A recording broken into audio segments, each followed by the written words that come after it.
আপনাদের অত্র অঞ্চলের কৃতি সন্তান শেখ আব্দুল মালিক হাফিজাহুল্লাহ জাতীয় মসজিদের খতিব, বর্তমান জাতীয় মসজিদের খতিব হয়েছেন। যে সম্মান, এই সম্মান ওনার দৈহিক গঠনের সম্মান না, এই সম্মান ওনার চেহারার সৌন্দর্যের সম্মান না, এ সম্মান ইলমে দ্বীনের সম্মান। ইলমে দ্বীনের কারণে আল্লাহ তাআলা এত বড় সম্মান দান করেছেন। আহলুল ইলম, কত ইলম যে আব্দুল মালিক সাহেবকে আল্লাহ তাআলা দান করছে। আমাদের মুরব্বীরা বলে আর কি, বলে যে আব্দুল মালিকের মাথার চুল থেকে পা পর্যন্ত পুরাটা ইলম ছাড়া আর কিছু নাই।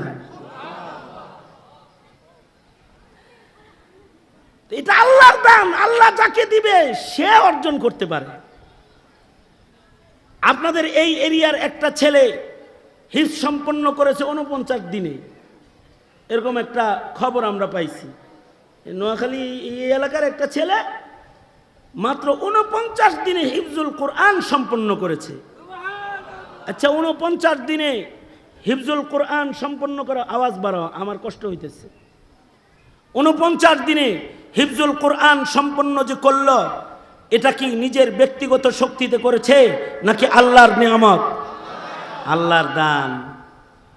যালিকা ফজলুল্লাহ ইউতিহি মান ইয়াশা, এটা আল্লাহর দান, আল্লাহ যাকে দেয় সে পায় ইলমে দ্বীন। বাহাদুরি করে নেতাগিরি করে ইলম পাওয়া যায় না, টাকার বিনিময়ে ইলম কেনা যায় না, দৈহিক শক্তিতে ইলম অর্জন করা যায় না, ব্রেন ভালো হইলেই আলেম হয় না।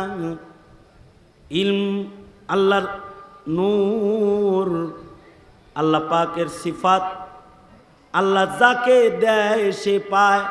এ কারণে আল্লাহ তার বন্ধুকে বলে অকুর রব্বি জিদনি ইলমা, ও বন্ধু আপনিও যদি ইলিম আমার কাছে চান তাহলে আমি ইলিম বাড়াবো। আপনি বলুন, হে আমার রব, হে আমার প্রতিপালক, আপনি আমার ইলিমকে বৃদ্ধি করে দেন, কারণ এটা আল্লাহর দান।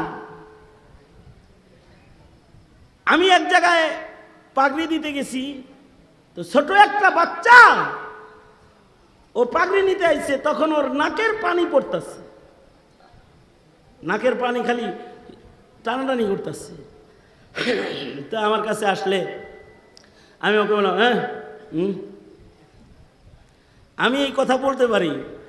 ও এমনি করে একটা টান মারছে, এইভাবে টান মেরা এইগুলোও মাখাইছে, এগুলোও মাখাইছে, সব মাখাইছে।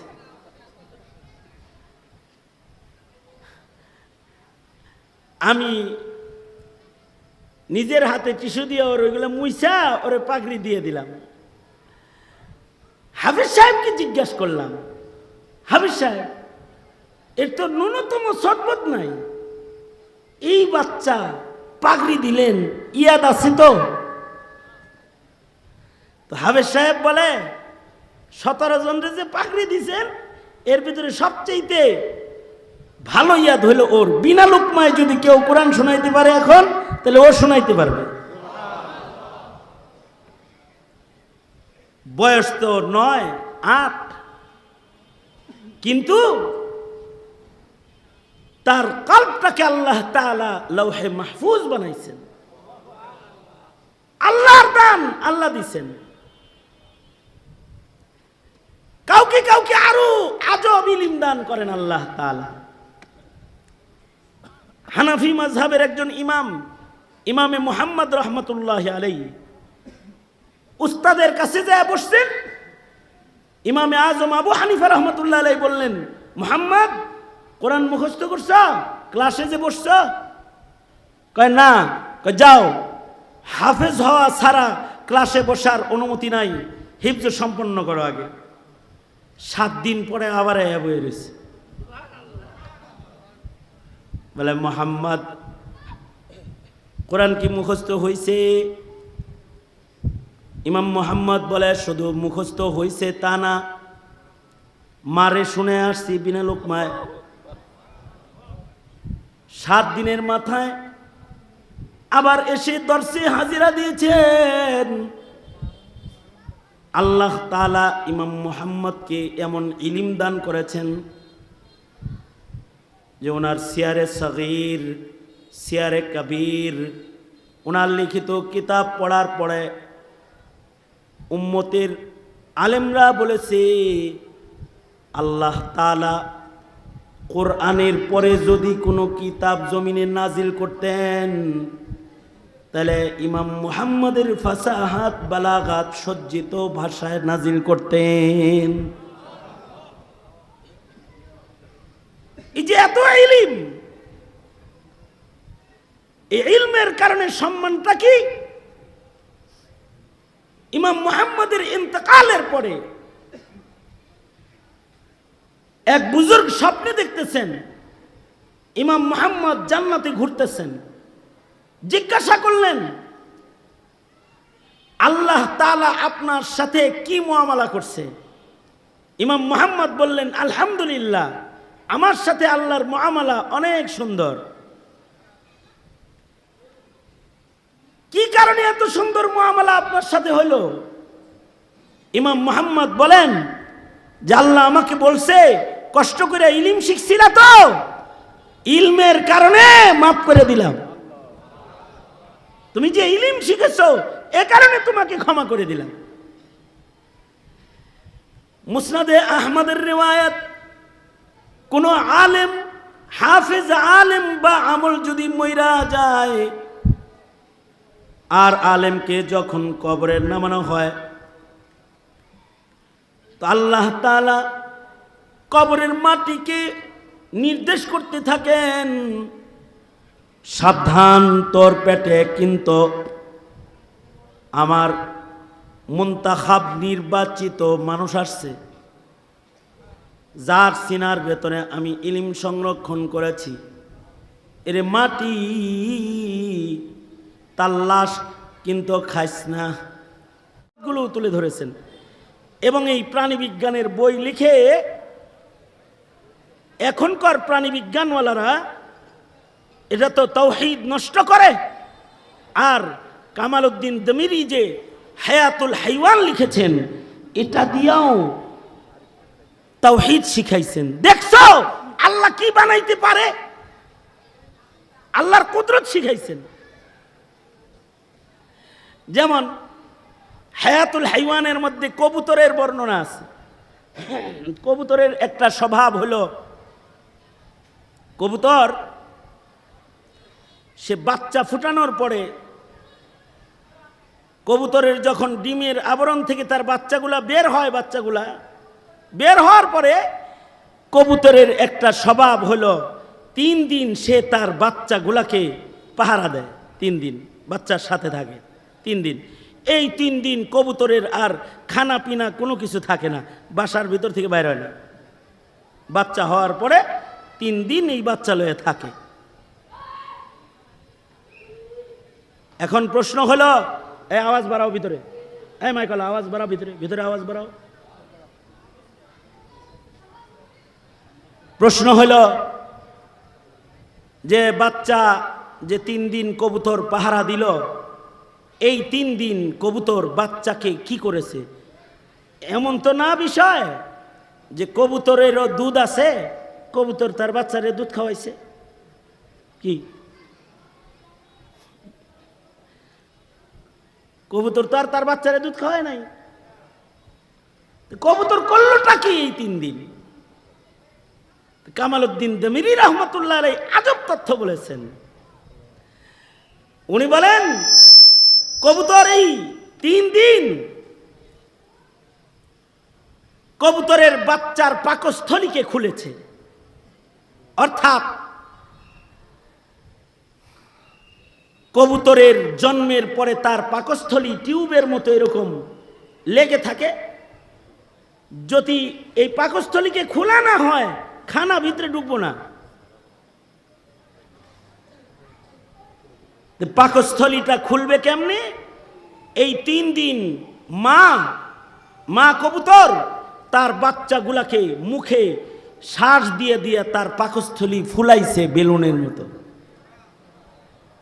এবার যখন পাকস্থলীটা ফুলে গেছে, 3 দিন পরে এবার কবুতর তার ঠোঁট দিয়ে খাবার তুলে নিজের সন্তানকে খাওয়াইছে। আল্লাহু আকবার, জোরে করে বলেন।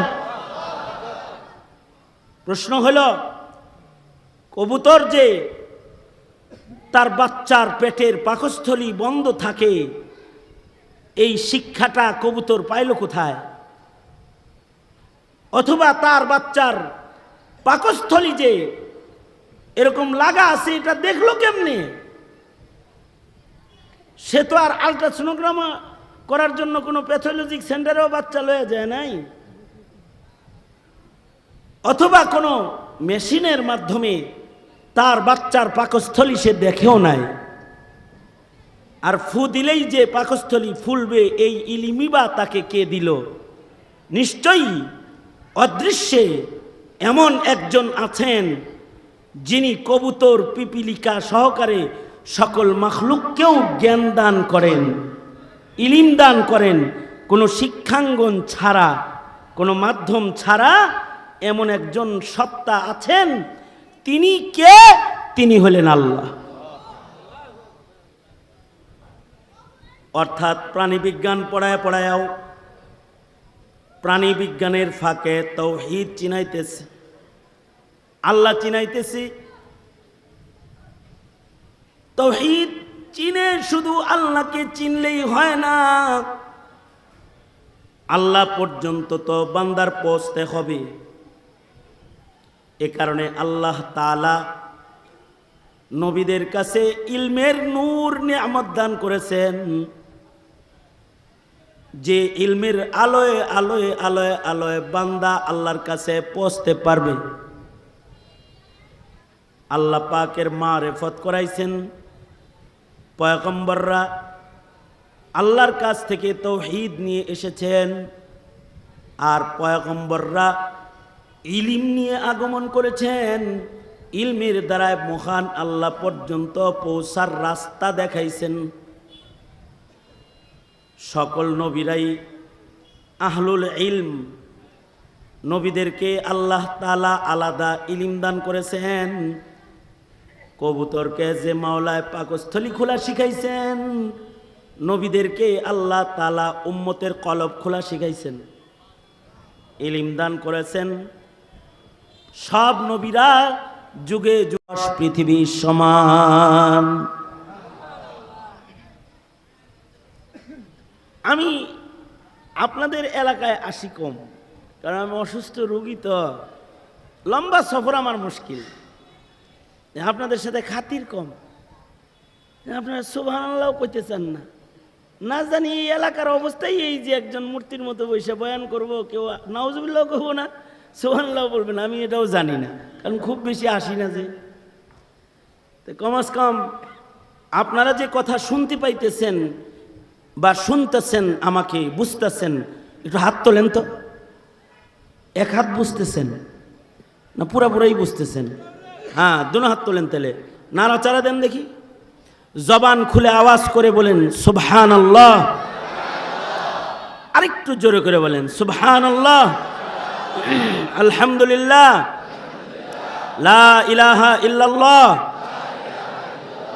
বুলন্দ আওয়াজে আল্লাহকে খুশি করে বলুন আল্লাহু আকবার। স্বাধীন বাংলাদেশ, আস্তে বলতে আর বলার কেউ নাই এখন, জোরে বলেন আল্লাহু আকবার। মাশাআল্লাহ। এই যেমন আমার দিকে ছিলেন, আপনারা আমার মুখেই থাকেন। আশপাশে নওজওয়ান যারা আছো, তোমরাও পারলে মজলিসে শামিল হয়ে যাও। মজসার মাহফিল বড় বাবরকত এক মজলিস, মুরব্বীরা আসছেন। এ কারণে এই মজলিসের কদরদানি করলে, মুরব্বীদের ইজ্জত করলে আল্লাহ তাআলা তোমার ইজ্জত বাড়ায় দিবে। বড়রা আসছেন, উজানি মাদ্রাসার মোহতারাম সাহেব হুজুর চলে আসছেন, আরো হাজরাত উলামায়ে কেরাম আসতেছেন। তা আমি যেটা বলতেছিলাম যে সর্বকনিষ্ঠ তাওহীদের কত দাম। এমন পৃথিবীর 10 পৃথিবীর সমান জান্নাত দেওয়া হবে সর্বকনিষ্ঠ ঈমানদারকে। যার তাওহীদের বিশ্বাসটা কোন রকম আছে।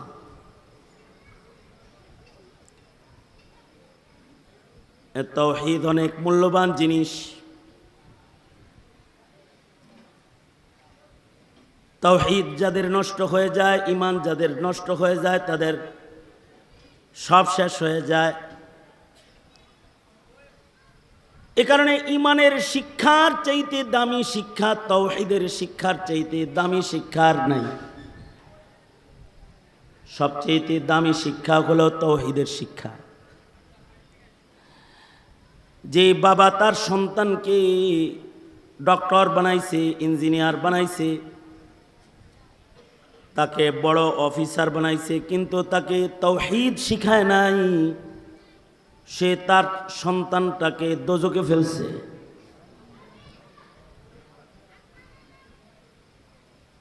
সে তার সন্তানকে জাহান্নামের আগুনে নিক্ষেপ করেছে।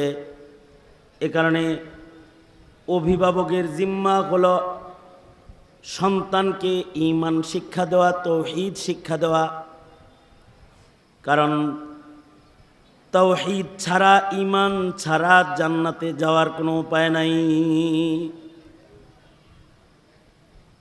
উলামায়ে কেরামের নসিহত অথবা দাওয়াত ও তাবলীগ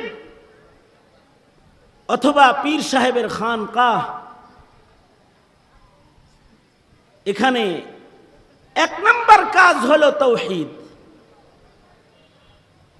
পীরের খানকায় গেলে পীর সাহেব আগে তাওহীদ শিখায়, তাবলীগে গেলে ৬ উসুলের ১ নম্বর ঈমান শিখায়, তাওহীদ শিখায়। মাদ্রাসায় আসলেও ১ নম্বর নুরানিতে তাকে কালিমা শিখায়, ঈমান শিখায়, তাওহীদ শিখায়। আলেমরা যখন আপনাদের সামনে কথা বলে তখন ঈমানের কথাই বলে, তাওহীদের কথাই বলে। তাওহীদ আর ঈমান, একাত্মবাদকে যারা মানে না, তাদের এগুলো ভাল লাগে না, তাদের মৌলবীদের কথাও পছন্দ হয় না।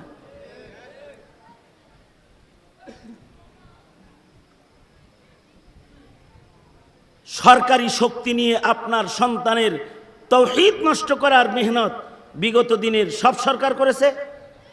সামনে যে আসছে এ যে কি করব, বর্তমান যে আসছে সে যে কি করব, আল্লাহ পাক ভালো জানে। বিগত দিনে আওয়ামী লীগ আপনার সন্তানের শিক্ষা সিলেবাসকে তছনছ করে দিয়েছে। এখান থেকে আপনার সন্তান যেন রব শিখতে না পারে, ধর্ম কি জিনিস এটা বুঝতে না পারে, স্রষ্টাকে এটা যেন চিনতে না পারে, যত অপচেষ্টা আছে সব করছে। আওয়ামী লীগের ন্যূনতম একজন ইউনিয়ন লেভেলের নেতাও যদি মাইক পাইতো, মাইক পাইয়া কি বলতো জানেন? ইস্তেমার জায়গা আমরা দিছি, ফাউন্ডেশন আমাদের, কাকরাইল আমাদের, সব আমরা দিছি, মসজিদ নির্মাণ করেছি প্রতি থানায় থানায় একটা করে।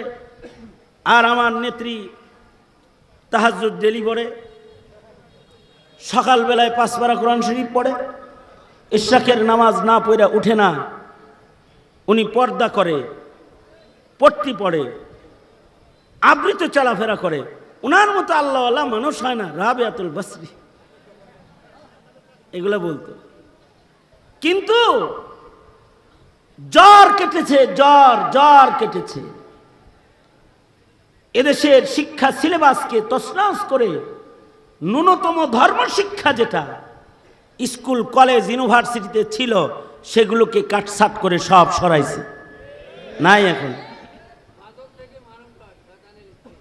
হ্যাঁ, আমি তো বলার জন্যই বসছি, আপনি দিয়ে ওয়াজ শুরু করে দিলেন কাকা।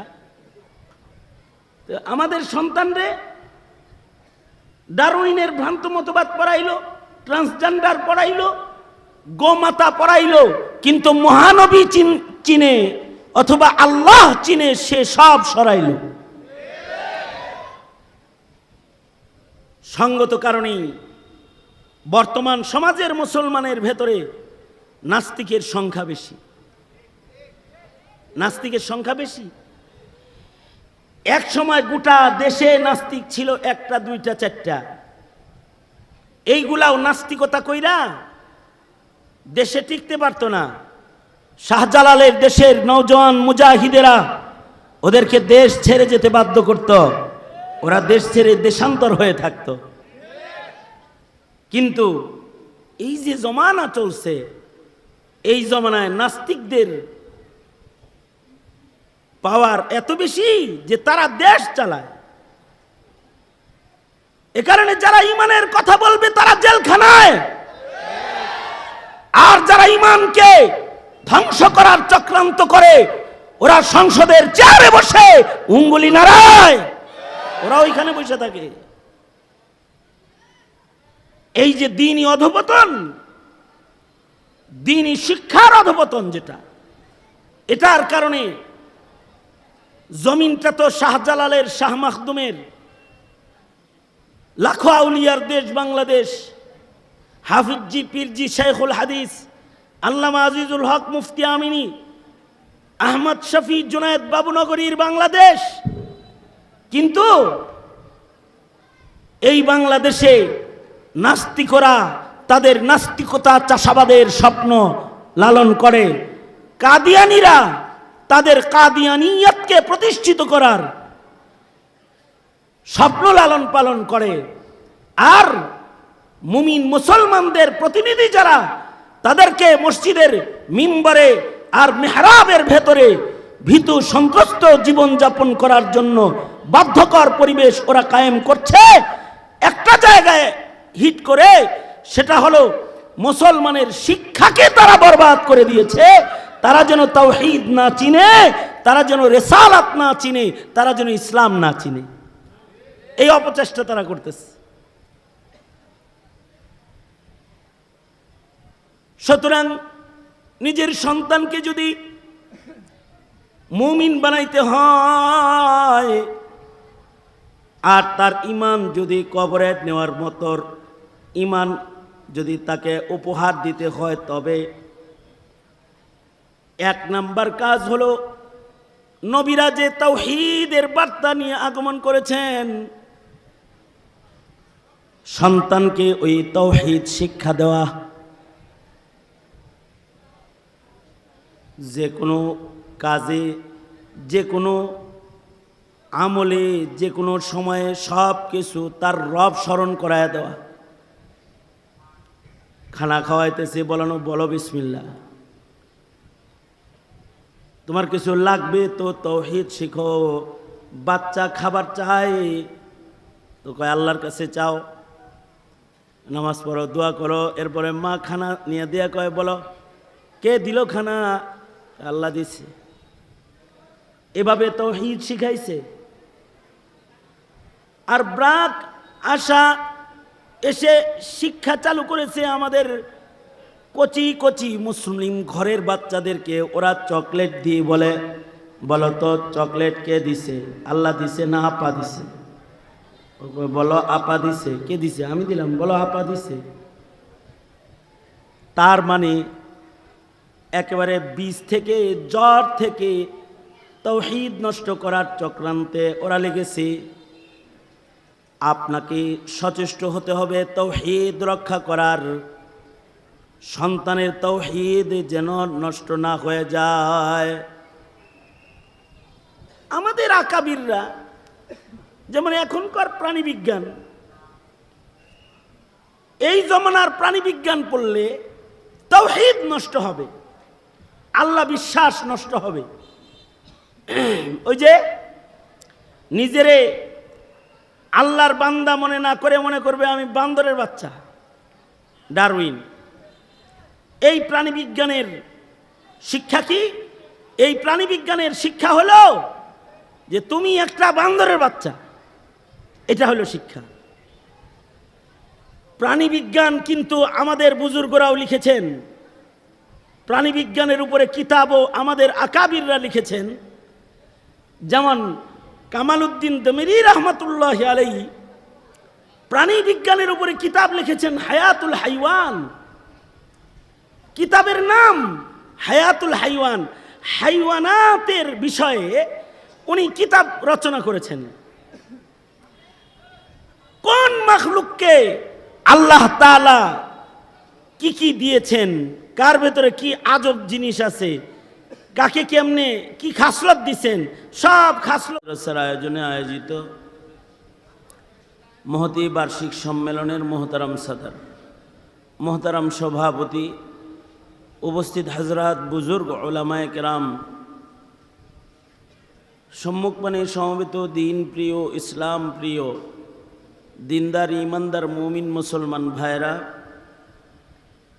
বুড়া বাবারা, যুবক ভাইরা, পর্দার আড়ালের মা বোনেরা,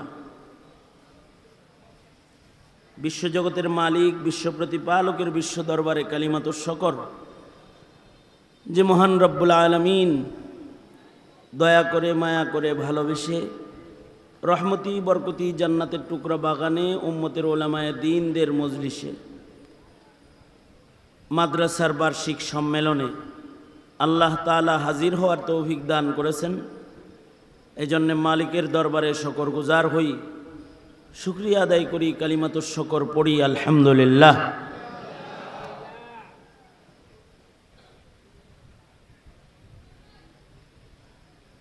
সালাতুল মাগরিবের পরেই বসার কথা ছিল এলান। আমার পূর্বে মুরব্বী কিছু নসিহা করেছেন, আমার পরেও বড় বড় মুরব্বীরা আছেন, নির্দেশ করা হয়েছে আমাকে কিছু বলার জন্যে। বরকতের নিয়তে আপনাদের সামনে আয়াত এবং হাদিস দুই জায়গার থেকে আপনাদের সামনে পেশ করেছি। এগুলোকে সামনে করে কিছু কথা। যুগে যুগে পৃথিবীতে যত নবী রাসূল আগমন করেছেন, সকল নবীরা দুই জিনিস নিয়ে এসেছেন। নবীরা তাওহীদ নিয়ে আগমন করেছেন, একাত্মবাদের দাওয়াত।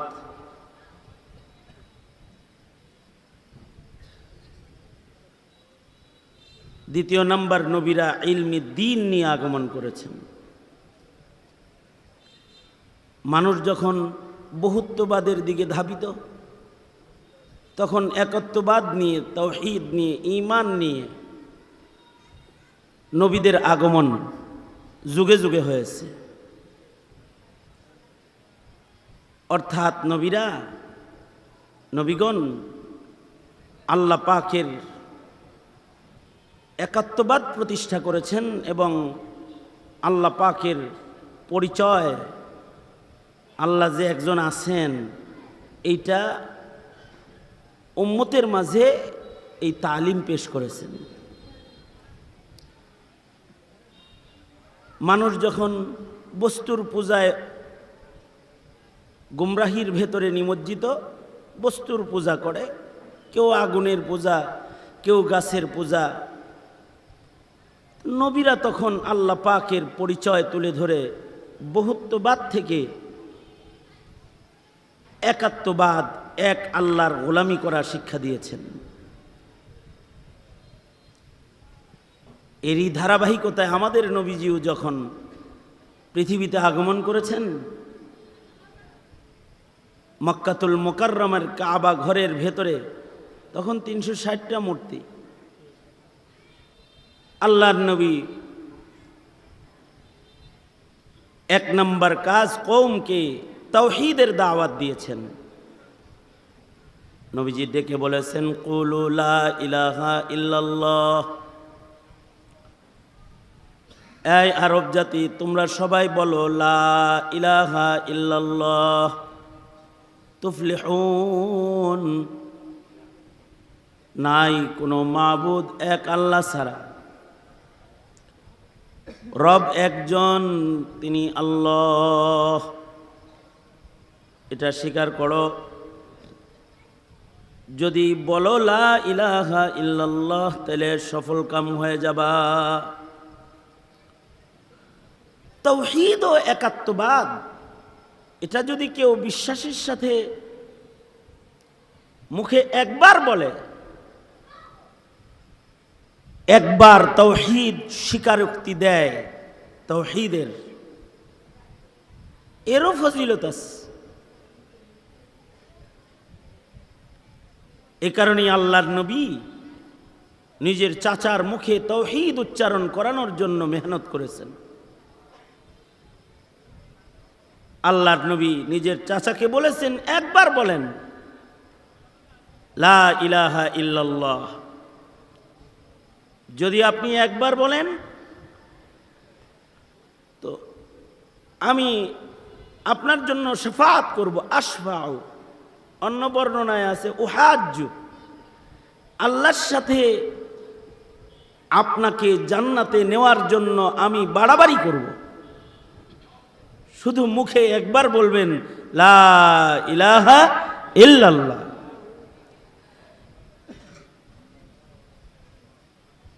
কারণ তাওহীদের এই স্বীকারোক্তির অনেক দাম। আর যদি তাওহীদের এই স্বীকারোক্তি কেউ না দেয় তাহলে তার ঠিকানা জাহান্নাম। নবীজির চাচার স্বীকারোক্তি দেয় নাই, সব স্বীকার করে কিন্তু তাওহীদের স্লোগান দেয় না, লা ইলাহা ইল্লাল্লাহ বলে না। নবীজিকে বলে, জানি তুমি সত্য নবী, তোমার ধর্ম সত্য, সব ঠিক, সব জানি, কিন্তু এটা বলতে পারবো না, কারণ আরবের নারীরা আমাকে মালামত করবে, আমার কবরের পারে নাচবে আর গান গাইবে আর বলবে বাপ দাদার এই ধর্ম ছাইরা ভাতিজার ধর্ম কবুল করে কবরে গেলা। এই মালামত আমি বরদাস্ত করব না। পড়ে নাই কালেমা, জাহান্নামে যাবে।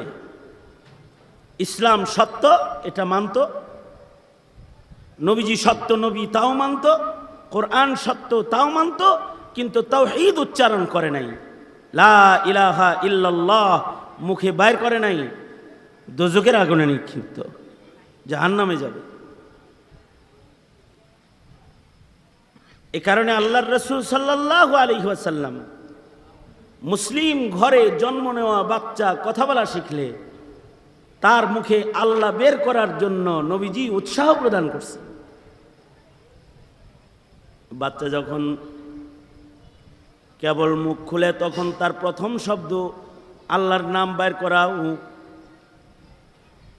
আর এক বর্ণনায় আছে যার প্রথম কথা হবে লা ইলাহা ইল্লাল্লাহ, আর শেষ কথা হবে লা ইলাহা ইল্লাল্লাহ। কারোর প্রথম কথা যদি হয় তাওহীদের বাণী লা ইলাহা ইল্লাল্লাহ, আর যদি শেষেও হয় লা ইলাহা ইল্লাল্লাহ, অর্থাৎ মৃত্যুর আগে কেউ যদি তার মুখে উচ্চারণ করে লা ইলাহা ইল্লাল্লাহ, মান কানা আখিরু কালামিহি লা ইলাহা ইল্লাল্লাহ, তাহলে দাখালাল জান্নাহ, সে আল্লাহর জান্নাতে চলে যাবে। প্রথম কথা লা ইলাহা ইল্লাল্লাহ, শেষ কথা লা ইলাহা ইল্লাল্লাহ হইলে মাঝখানের সময়ের হায়াতের গুনাহ আল্লাহ তাআলা তাকে মাফ করে দিবে এবং তার হিসাব আসান করবেন, জান্নাতে চলে যাবে। এমনকি হযরত আবু হুরায়রা থেকে রিওয়ায়াত, কারোর দিলের ভিতরে যদি থাকে লা ইলাহা ইল্লাল্লাহ, মরার সময় তাওহীদ থাকে কারোর দিলে, মাম্মাতা ওয়া হুয়া ইয়ালামু লা ইলাহা ইল্লাল্লাহ, কেউ মৃত্যুবরণ করতেছে তখন তার দিলের ভেতরে আছে সে জানে লা ইলাহা ইল্লাল্লাহ, এই বিশ্বাস তার হৃদয়ের ভেতরে আছে, তাহলে দাখালাল জান্নাহ। এই তাওহীদের বিশ্বাস, এটার এত দাম, মরার সময় হৃদয়ে থাকলে সে আল্লাহর জান্নাতে চলে যাবে। এ কারণে কারোর কারোর তাওহীদ নসিব হয়ে যায় মৃত্যুকালে। এক হিন্দু ভদ্রলোকের ইন্তেকাল হয়েছে, তাকে এক বুজুর্গ স্বপ্নে দেখে যে সে আল্লাহর জান্নাতের ভিতরে ঘুরতেছে। তুমি না হিন্দু ছিলে, তুমি কিভাবে জান্নাতে এলে? তো লোক বলে আমি হিন্দু বটে, কিন্তু আমার কাছে ইসলামের বিধানের একটা সম্মান ছিল। রোজার মাসে আমার সন্তানদেরকে প্রকাশ্যে খাবার খেতে দিতাম না। মুসলমানরা যখন খানা খায় আমরা তখন খানা খাইতাম। এই যে আল্লাহ পাকের একটা হুকুম, সিয়াম সাধনা, এইটার একটা মূল্যায়ন আমার ভেতরে থাকার কারণে মরার আগে আল্লাহ তাআলা আমাকে ঈমান দান করছেন। মৃত্যুর আগে আমার হৃদয়ে এটা স্থাপন হয়েছে, লা ইলাহা ইল্লাল্লাহ। ঈমানের মওত দান করেছেন। তাওহীদের বিশ্বাস যদি কারোর থাকে, তার যদি আমল কমও হয়, একদিন না একদিন সে আল্লাহর জান্নাতে যাবে। তার তাওহীদ যদি গড়বড় না হয়, আর সে যদি ঈমান নিয়ে কবরে যায় কোনো রকম, তাহলে আদনা ঈমানদার যাররা ঈমানও যে কবরে নিয়ে গেল, অর্থাৎ মুসলমানদের ভিতরে সবচেয়ে কনিষ্ঠ ঈমানের মালিক যে, যার কোনো নেক আমল নাই, শুধুই মাত্র তার ঈমানের বিশ্বাসটাই তার ভেতরে আছে, এরকম একটা ঈমান কেউ যদি লইয়া কোন রকম কবরে যায়, সরওয়ারে দু আলম নবী বলেছেন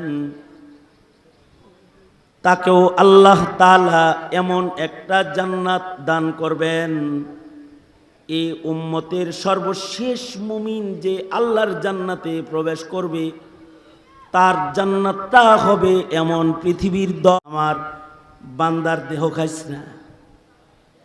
আল্লাহ পাকের কাছে আলেম বা আমলের এত দাম, মাটিকেও তার সাথে সুন্দর আচরণ করার জন্য আল্লাহ তাআলা নির্দেশ দেয়।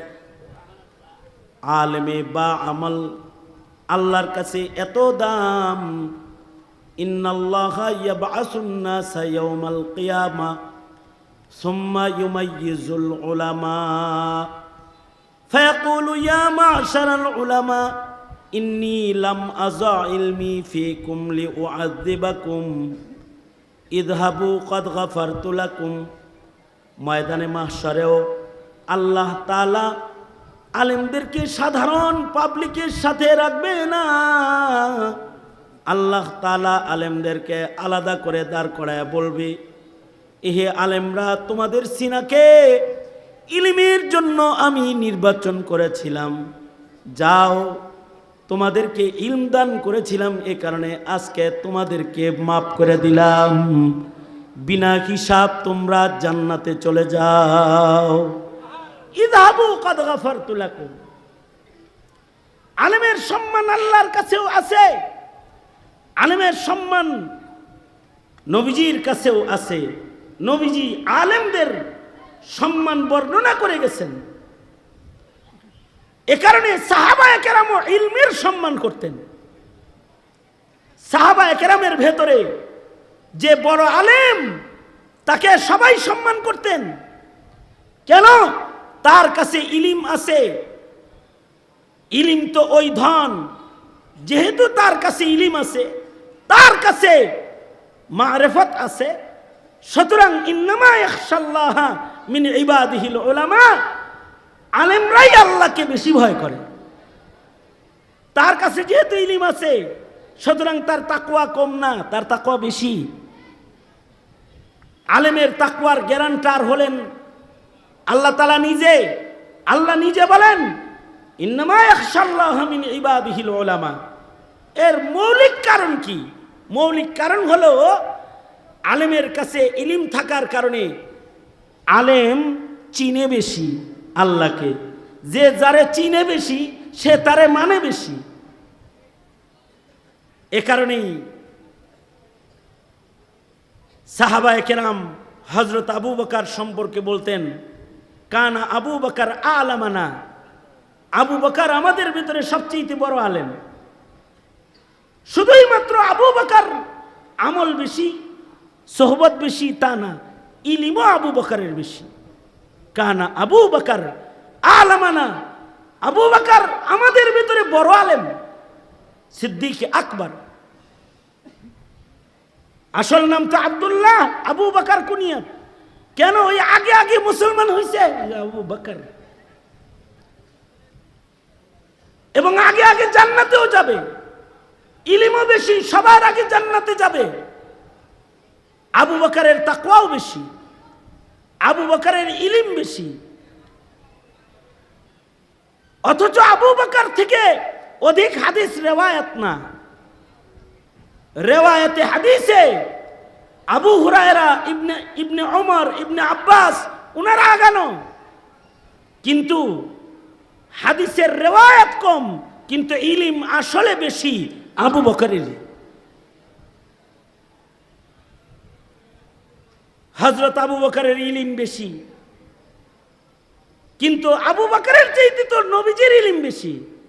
এ কারণে আবু বকর নবীর হায়াতে নামাজের মুসল্লায় দাঁড়াইতেন না। কখনো কখনো নবীজি নির্দেশ করে দাঁড় করাইতেন, যেমন মরজে ওফাতে আল্লাহর রাসূল নির্দেশ করে দাঁড় করাইছেন। আর একবার আল্লাহর রাসূল দাঁড় করাইছেন, কিন্তু হযরত আবু বকর পিছনে চলে আইছে। নবীজি একবার কুবায় যাবেন দুইজনের ঝগড়া মিটানোর জন্য, তো আল্লাহর রাসূল বেলালকে বলে গেলেন, বেলাল চা দিতে গো। বেলালকে বলে গেলেন, বেলাল আমি কুবায় গেলাম, দুইজনের ঝগড়া মিটানোর জন্য আমি কুবায় যাইতেছি। জোহরের নামাজের ওয়াক্ত হইলে তুমি আজান দিয়ে দিও। নবীজি ইমাম, নবীজি নামাজ পড়ান আর মুয়াজ্জিন হলেন হযরত বেলাল, ইমামুল মুরসালিন। মুয়াজ্জিন বেলালকে বলে যাচ্ছেন, জোহরের সময় হইলে আজান দিয়ে দিও, আর আমি যদি আসতে যদি আমার দেরি হয় তাহলে আবু বকরকে বইল আবু বকর যেন নামাজ পড়ায়া দেয়। আল্লাহর রাসূল এই দায়িত্ব দিয়ে চলে গেলেন। নবী আলাইহিস সালাতু ওয়াস সালামের কুবায় দেরি হয়ে গেল। আল্লাহর রাসূল কুবায় দেরি হয়ে গেলে মসজিদে মুসল্লিরা চলে আসছে। হযরত বেলাল বললেন, নবীজি বলে গেছে আবু বকর নামাজ পড়ান। হযরত আবু বকর বলে, উমর আপনি পড়ান। হযরত আবু বকর বলে, আপনি পড়ান। উমর বলে, নবী বলছে আপনারে পড়াইতে, আপনি পড়ান। ধাক্কা দিয়ে হযরত আবু বকরকে আগায়া দিছে। হযরত আবু বকর জোহরের নামাজ শুরু করেছে। এদিক দিয়ে নামাজ অর্ধেক হইতেই আল্লাহর নবী আয়া পড়ছে। নবীজি যখন আসছে, সাহাবায়ে কেরাম নামাজের ভিতরে হাতে আওয়াজ দিতেছে, তালি বাজাইতেছে, মানে বুঝাইতে চায় আবু বকর তোর আর মুসল্লায় দাঁড়ানোর দরকার নাই, রাসূল আয়া পড়ছে, আপনি পিছে আসেন। তো হযরত আবু বকর নামাজের তেলাওয়াতের ভেতরে এতটাই মনোযোগী যে সাহাবীরা যে আওয়াজ দিতেছে হযরত আবু বকর শুনতে পাইতেছেন না। এবার কয়েকজনে মিলা দিছে আওয়াজ। আল্লাহর রাসূল সাল্লাল্লাহু আলাইহি ওয়াসাল্লাম আসছেন, আবু বকর এটা বুঝা ফেলছেন নামাজরত। আল্লাহর নবী আবু বকরকে বললেন, পড়ায় ফেলাও, ইশারা দিয়ে বলছেন পড়াও, কিন্তু আবু বকর পড়ায় না।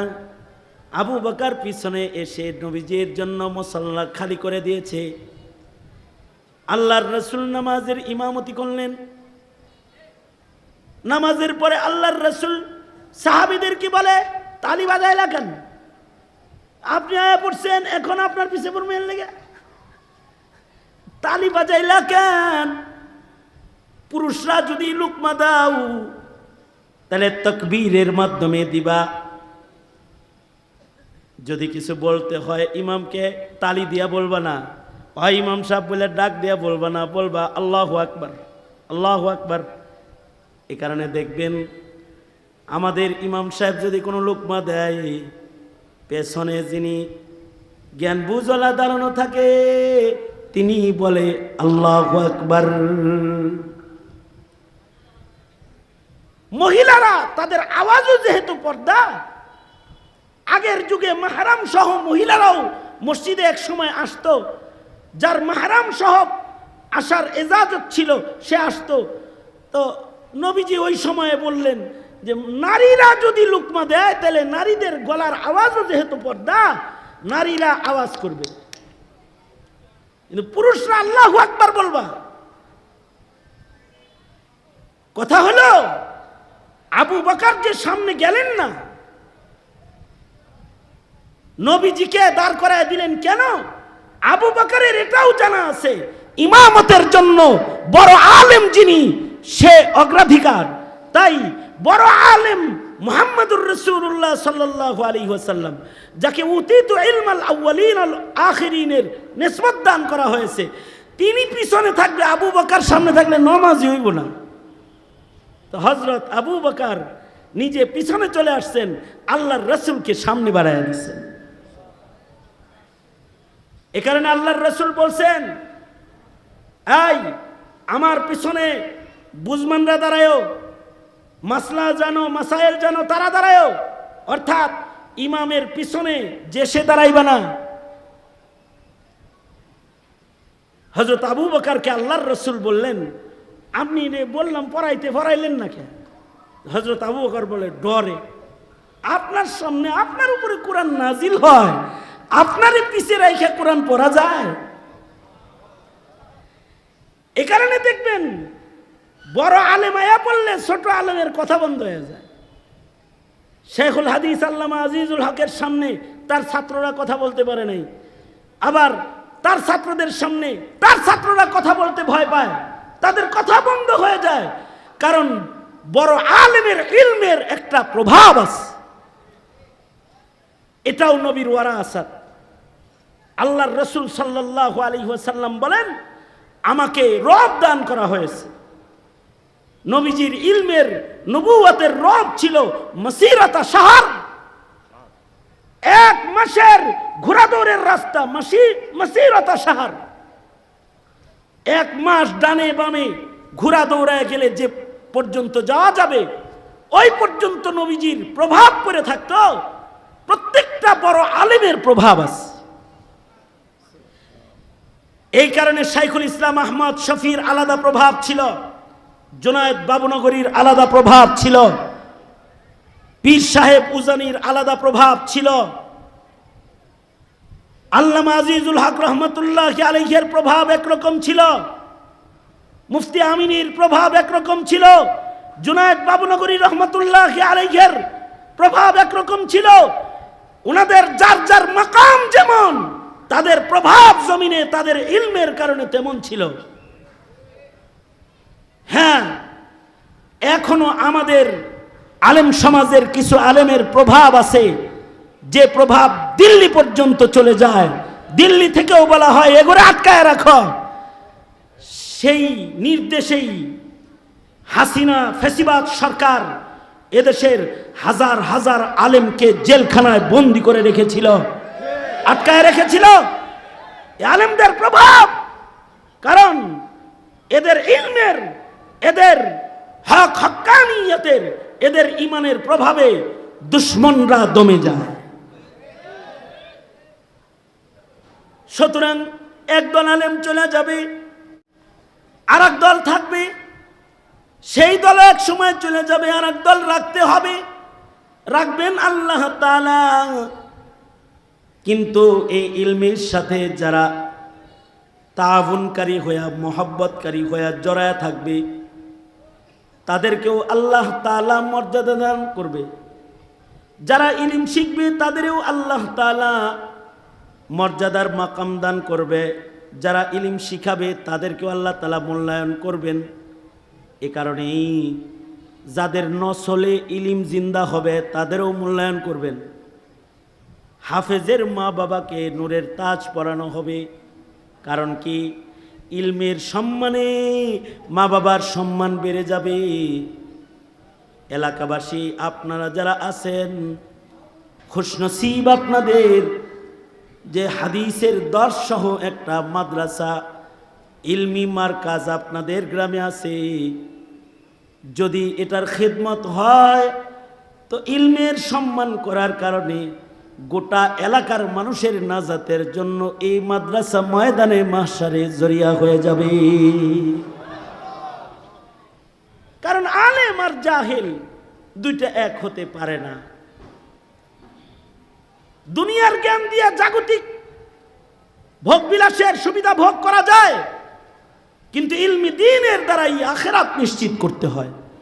ইলম বিদায় দিবেন তো আখিরাত বিদায় দিলেন, আলেম বিদায় দিবেন তো আখিরাত নষ্ট করলেন, নাস্তিককে আমন্ত্রণ করলেন, কোরআন বিদায় দিলেন, জাগতিক শিক্ষার মূল্যায়ন করলেন, ইলমের অবমূল্যায়ন করলেন না, আপনি আপনার প্রজন্মের ঈমানকে হত্যা করলেন। সুতরাং মওত পর্যন্ত ইলমে দ্বীনের খেদমত করব ইনশাআল্লাহ। বলুন, বলেন ইয়া আল্লাহ, ওয়াদা করিতেছি মওত পর্যন্ত ইলমে দ্বীনের খাদেম হব ইনশাআল্লাহ। জোরে করে বলেন। আলেমদেরকে মহব্বত করব। আলেম ওলামা যেখানে আমরা আছি সেখানে, সোজা করেন, মোট করেন, সিধা পকেটে দেন, ইলমের জন্য খরচ করেন। এই ছাত্ররা, ভলেন্টিয়াররা ভেতরে ঢুকে পড়ো। যার যা নিয়ে আসছেন সব দেন, আর ভাড়া রেখে দিন দূরের থেকে যারা আসছেন। আর এক দুইজন মানুষের নাম লেখাইতে চাই আমি, একটা মানুষের নাম প্রথম লেখাইতে চাই। কে আছেন?